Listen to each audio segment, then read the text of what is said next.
I was committing adultery, that he had taken my virginity, which he didn't, and by God's law we were married. The letter was reminiscent of his dominant role that he was obsessed with playing out when we had our internet relationship. Sitting in a wheelchair helps to more easily knock items into your lap and shove them under your princess dress, and for items that couldn't be set on or hidden underneath my beanie cap, my mother taught me the barcode swap. As I was reading Gypsy Rose's ebook called Released, well, she released that back in January 2024. She said she had contact with Nick during her incarceration.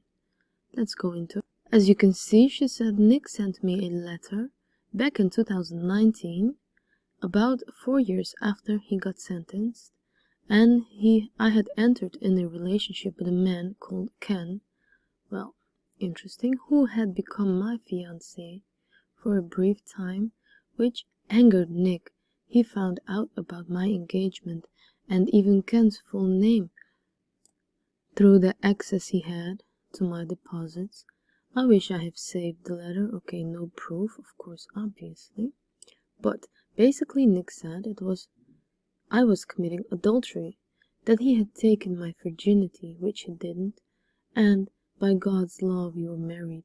The letter was reminiscent of his dominant role that he was obsessed with playing out when we had our internet relationship.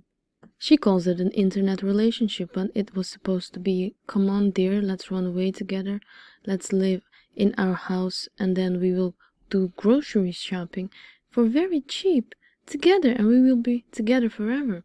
Yeah, and all the, well, the only reason why we cannot get along is we cannot have sex all the time. And when we will be together, we will do that all day long. That's what she said, alright? That's not him. So she is putting him completely under the bus for everything. All the text messages that she was very much into it as well. If not doing the whole shenanigans of introducing him to it. And keeping up with the rules. His attempt to control me and humiliate me as his submissive for his own deviant sexual pleasure. Oh my God, I have not read anything about that, Gypsy. You were very much into it as well, weren't you? It's all fine. People do stuff like that, perfectly fine, but to go to that end is very, very not good at all. And then she continued, well, let me tell you, only because I was in a healthy relationship with Ken, who was my best friend, who made me feel special and appreciated. Oh, because obviously Nick didn't do that. No, he made me feel like I was just his dirty submissive, right? No, you see, what he did is not good at all. Listen, Gypsy, it's time that you take your responsibility for what happened instead of pushing all the blame to him, and he cannot even defend himself. Was I finally able to see how pathological Nick and I were when we were together?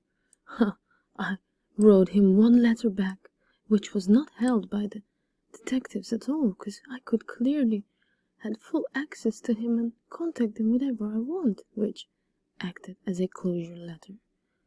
Co-defendants in the state of Missouri can communicate, even be housed together, you see. So for all you people who think you cannot communicate, it's not true. We could perfectly communicate and tell all the dirty secrets we want to each other. So please, hold your phones. Well, continue on. Let me tell you, no pun intended, relationship with him, and that I have moved on. Well, where is the I love you forever, honey and dear, and all the you are my everything, and all that stuff? Where is that? I don't see anything. And then I understood that, and I felt a sense of guilt, which is why I testified on his behalf at his trial. I felt that taking responsibility for my role was the right thing to do. I didn't do it out of love, but out of a sense of obligation and due diligence to the justice system. Right. I needed to make sure I was clear on that because I didn't want Nick to misconstrue his wanting to be with me. But, well, obviously that is exactly what he was thinking when you got with him. May I remind you, that was the kind of action I wanted to take in order to rebuild my character, so I could be the type of person who was trustworthy and an invaluable friend and family member. I also wanted to be the same type of person I hoped to attract him. This is, please, Nicholas Godejohn, alright? I want people to know that I am not lost in the either of all what is going on, with whom shall not be named. I am just being patient for my true time to speak. Nicholas Godejohn, 34 years old at this time of this writing, wrote this to the post. He basically wrote a letter. That's what he said. And then, after being asked by the post what Godejohn thought of Miss Blanchard's newfound fame and her marital escapades, he said, well, a lot of these questions will be answered in a foreseeable interview. Well, I'm really looking forward to that. And then he also said, in the email, Godejohn appeared polite and childlike, using smiley faces 6 times during the 109-word correspondence. Stay positive, healthy, and safe, Mr. Vago, he said, referring to a Post reporter.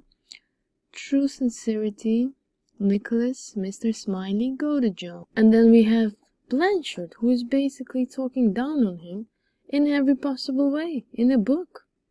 His attempt to control me and humiliate me as his submissive for his own deviant sexual pleasure had gotten old. Oh my god, this person is such a horrible individual. Oh my god, he still have the love for her, but she is a complete mess.